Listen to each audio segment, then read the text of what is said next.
After 5 students mysteriously disappeared in the mountains, authorities mobilized 320,000 police officers and dozens of helicopters for a comprehensive 5-month search. The reward reached as high as 42 million Korean won, but the students were never found. The 5-month time frame suggested the children had likely been harmed. Desperate to find her child, one mother sought help from a local shaman. The shaman shook copper coins and declared the children were in the southeast direction.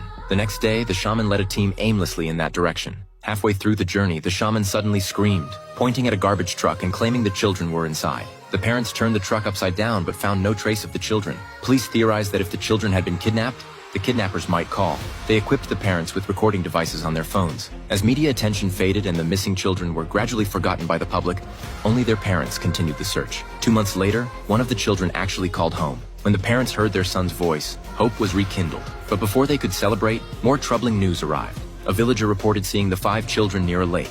To avoid missing any clues, police began draining the water while 10 divers searched underwater. Media outlets rushed to the scene for first-hand coverage. As time passed, even after completely draining the lake, no evidence was found. 5 years later, a struggling journalist named Jack took on the case, hoping it would launch his career. Reviewing all the original materials, he was intrigued by a professor's statement that the perpetrator was likely someone very familiar to the children. This gave Jack insight into finding the truth. He quickly located the professor and learned that the children typically played outside in the mornings and returned home in the evenings. However, on the day of the disappearance, the mother of a boy named Little Jong called the police at noon, claiming she had a premonition that something had happened to her child. Furthermore, though she usually left her door unlocked, that day she had locked it, as if knowing her child wouldn't return. Even more strange, a month after the disappearance, she received a mysterious phone call. While everyone else in the family claimed it was Little Jong calling, she remained eerily calm, not showing the distress expected of a mother with a missing child. In the recorded call, she remained silent for 17 seconds before hanging up,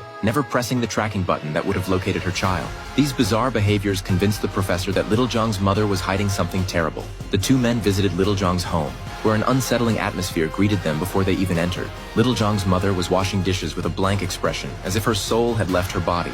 Half a bag of cement sat in the corner. Suddenly, Little Jong's grandmother appeared, pointing at Little Jong's father and repeatedly making a strange hand gesture. The 2 visitors sensed something was very wrong and questioned the father about why he hadn't pressed the tracking button.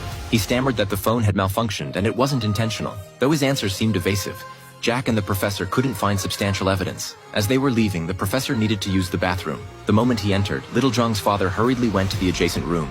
After using the bathroom, the professor felt something was off. When he looked back toward the bathroom, he locked eyes with Little Jong's father, who had been spying on him. This led the professor to boldly theorize that the children's bodies were buried inside Little Jong's home. This is an exceptional Korean suspense film called The Children. 5 stars. Highly recommended. The man panicked and grabbed the drill to seal the doors and windows. Then he drew the curtains to block the view from inside. It turns out the world outside has been swept away by the zombie virus. Soon there was a loud banging outside his door, and Jack hid in the corner, afraid to make a sound. Luckily, the door wasn't opened in the end. A month passed in the blink of an eye. The city had long since been abandoned, but Jack still hadn't waited for the rescue his sister had told him about. Moreover, due to the lack of phone signal maintenance, he lost contact with his sister. Luckily, every house in the villa has installed photovoltaic power generation. Though the food hadn't spoiled, it was almost all gone. Unwilling to just wait to die, Jack decided to take action, but with only a harpoon gun, he didn't dare go far. He'll have to break into a neighbor's house and take his chances. Fortunately, the military had evacuated all residents, and there were no signs of infected people in the entire community for now. But unfortunately, after searching through several houses, Jack couldn't find anything edible. Just as he was heading to the next house, he unexpectedly discovered that someone else, like him, hadn't evacuated.